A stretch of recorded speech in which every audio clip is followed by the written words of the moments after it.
بسم اللہ الرحمن الرحیم۔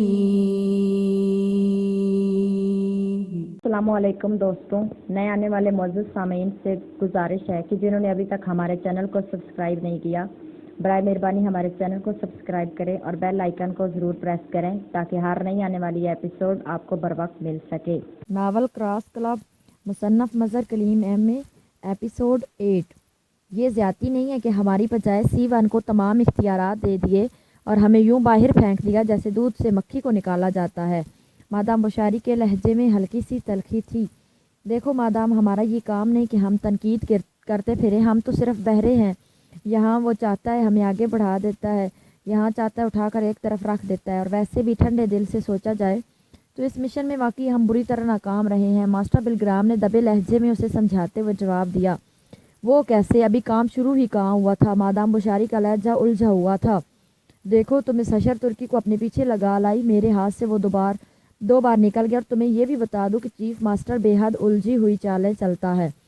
ہو سکتا ہے جو کچھ ہمیں بتایا گیا وہ اصل مشن نہ ہو، اور یہ بھی ہو سکتا ہے کہ ہمیں فوری طور پر واپس بھجوانے میں چیف ماسٹر کا کوئی خاص مقصد ہو۔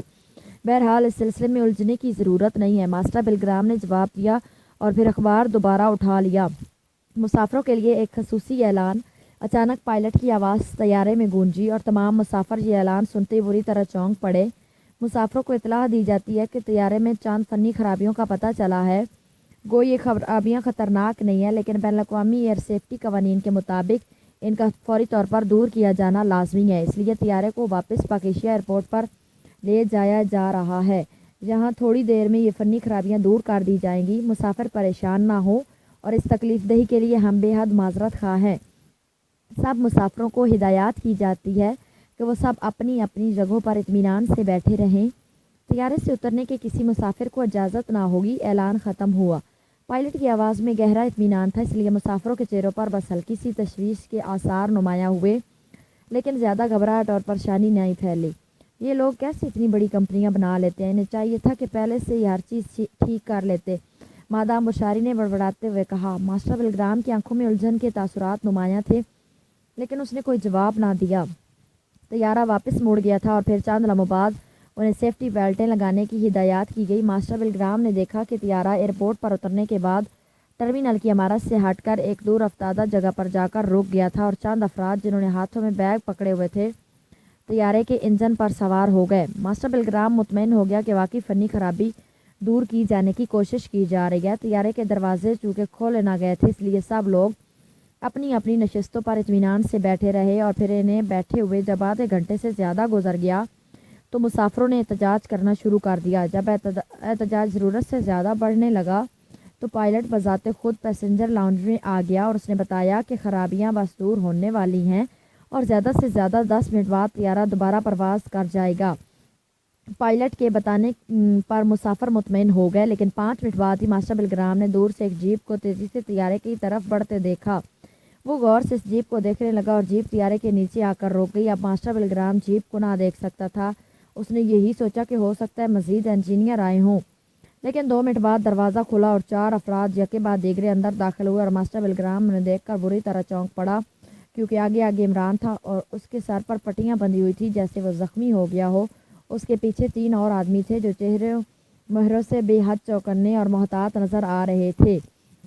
ماسٹر بلگرام نے مادام بشاری کو کوہنی ماری اور مادام بشاری نے چونک کر ماسٹر کی طرف دیکھا تو ماسٹر نے اسے آنکھوں ہی آنکھوں میں خاموش رہنے کا اشارہ کیا اور مادام بشاری سر ہلا کر خاموش ہو گئی۔ عمران کے تینوں ساتھی طیارے میں پھیل کر رک گئے، جبکہ عمران نے درمیانی راستے کو کراس کیا اور پھر وہ مسافروں کے سامنے آ کر رک گیا۔ اس کی تیز نظریں ایک ایک مسافر کا جائزہ لے رہی تھی۔ کیا بات ہے، کون ہو تم؟ اچانک ایک مسافر نے غصیلے لہجے میں عمران سے مخاطب ہو کر کہا۔